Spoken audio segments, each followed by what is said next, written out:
Chapter 36. They put 4 of the unbroken jars in the burlap sack, in case they might be able to use them. Stanley carried the sack. Zero held the shovel. "I should warn you," Stanley said, "I'm not exactly the luckiest guy in the world." Zero wasn't worried. "When you spend your whole life living in a hole," he said, "the only way you can go is up." They gave each other the thumbs up sign, then headed out. It was the hottest part of the day. Stanley's empty canteen was still strapped around his neck. He thought back to the water truck and wished he'd at least stopped and filled his canteen before running off. They hadn't gone very far before Zero had another attack. He clutched his stomach as he let himself fall to the ground. Stanley could only wait for it to pass. The sploosh had saved Zero's life, but it was now destroying him from the inside. He wondered how long it would be before he too felt the effects. He looked at Big Thumb.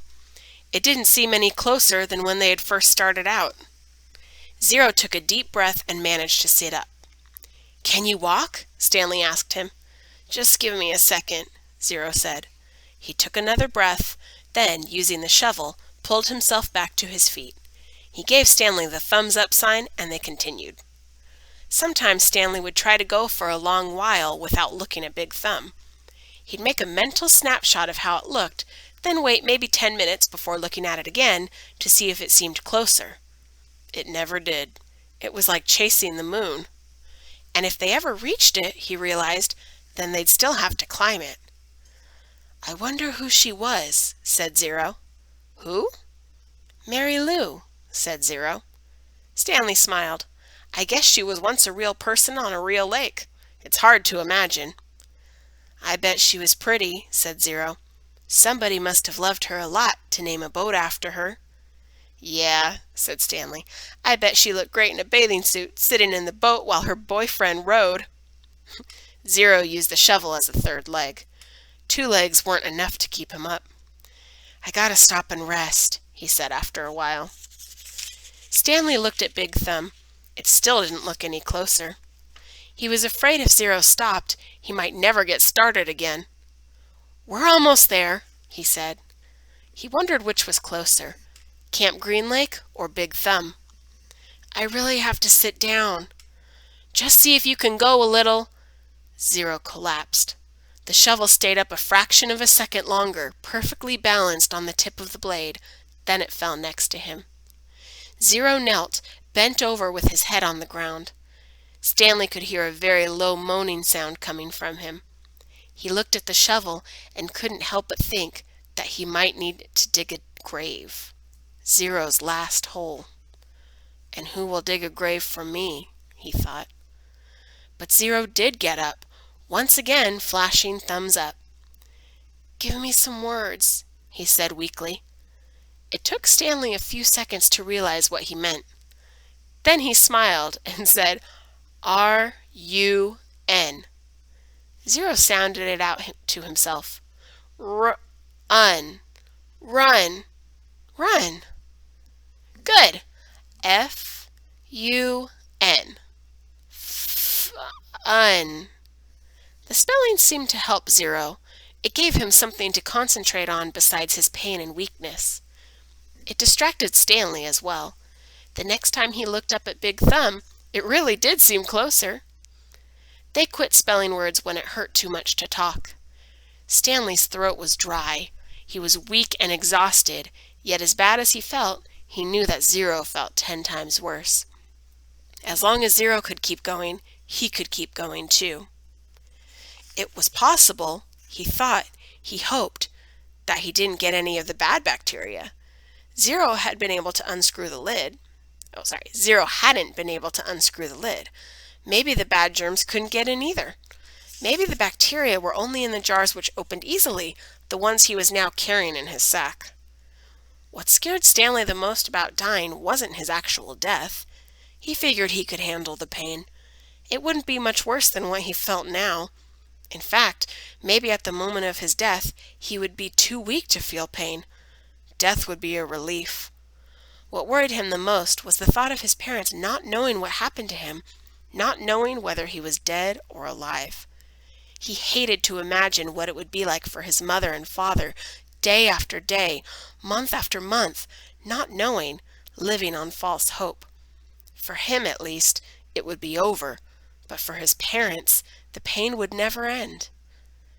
He wondered if the warden would send out a search party to look for him.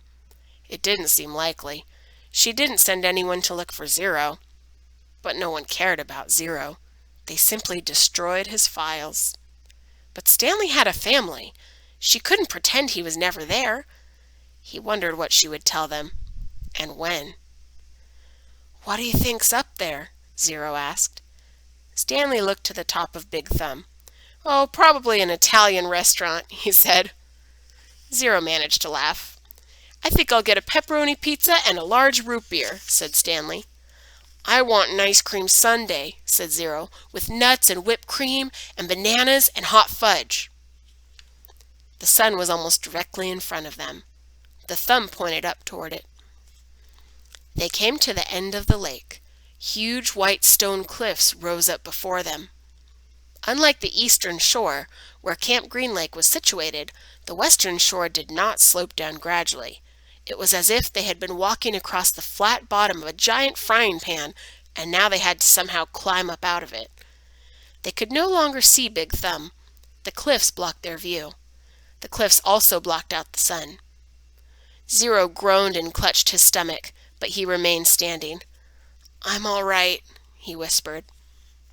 Stanley saw a rut, about a foot wide and 6 inches deep, running down a cliff. On either side of the rut were a series of ledges. "Let's try there," he said. It looked to be about a 50-foot climb, straight up. Stanley still managed to hold the sack of jars in his left hand as he slowly moved up from ledge to ledge, crisscrossing the rut.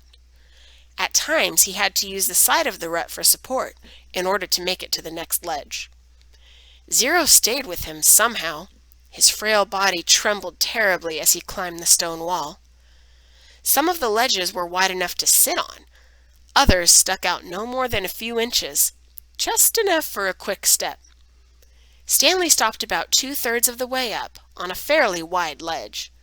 Zero came up alongside him. "You okay?" Stanley asked. Zero gave the thumbs up sign. Stanley did the same. He looked above him. He wasn't sure how he'd get to the next ledge. It was 3 or 4 feet above his head, and he didn't see any footholds. He was afraid to look down. "Give me a boost," said Zero. "Then I'll push you up with the shovel." "You won't be able to pull me up," said Stanley. "Yes, I will," said Zero. Stanley cupped his hands together, and Zero stepped on his interwoven fingers. He was able to lift Zero high enough for him to grab the protruding slab of rock. Stanley continued to help him from below as Zero pulled himself onto the ledge.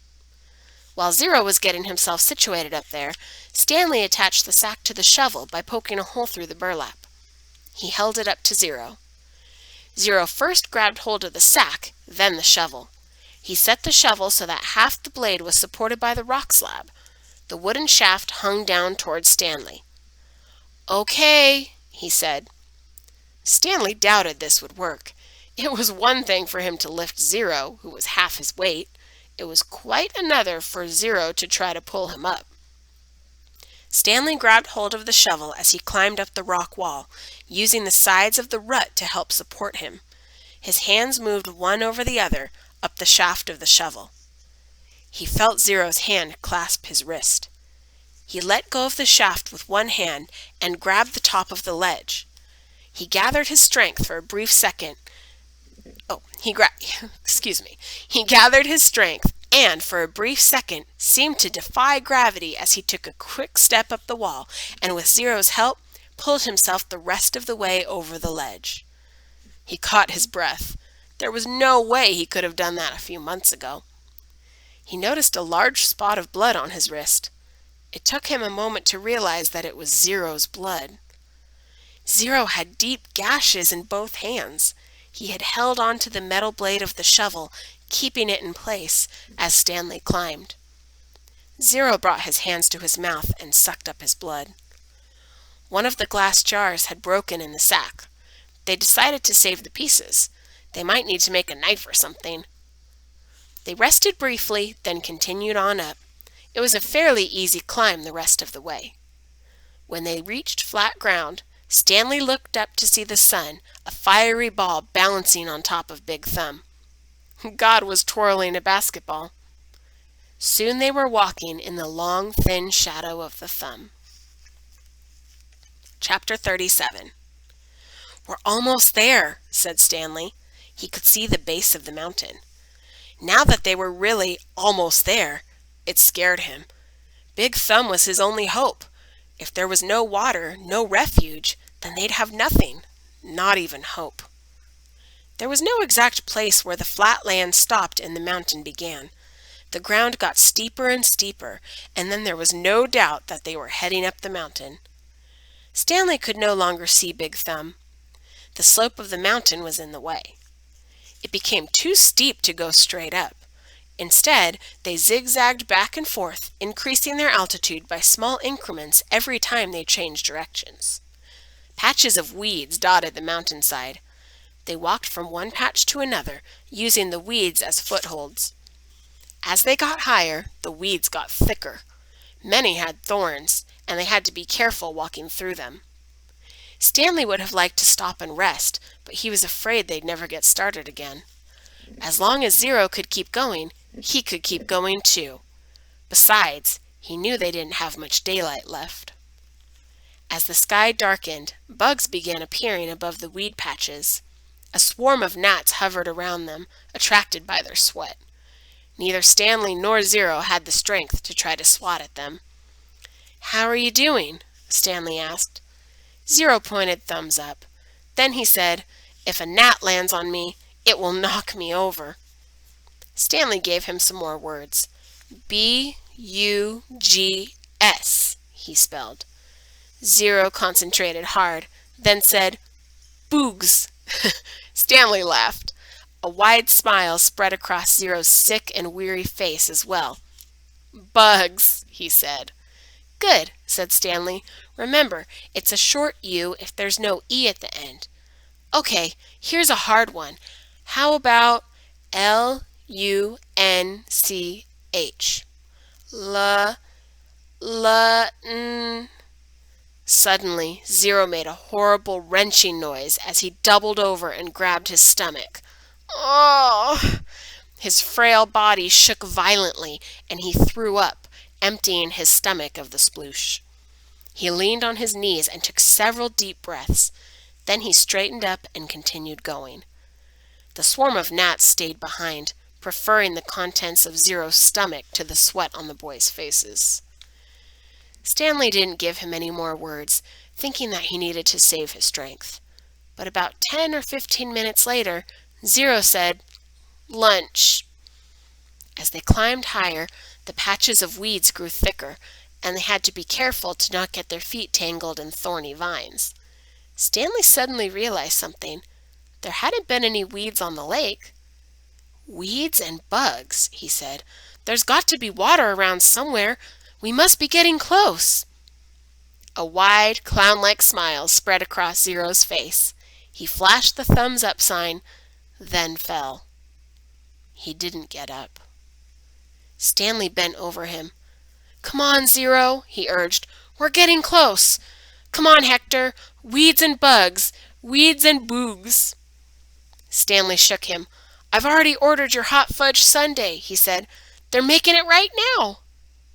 Zero said nothing.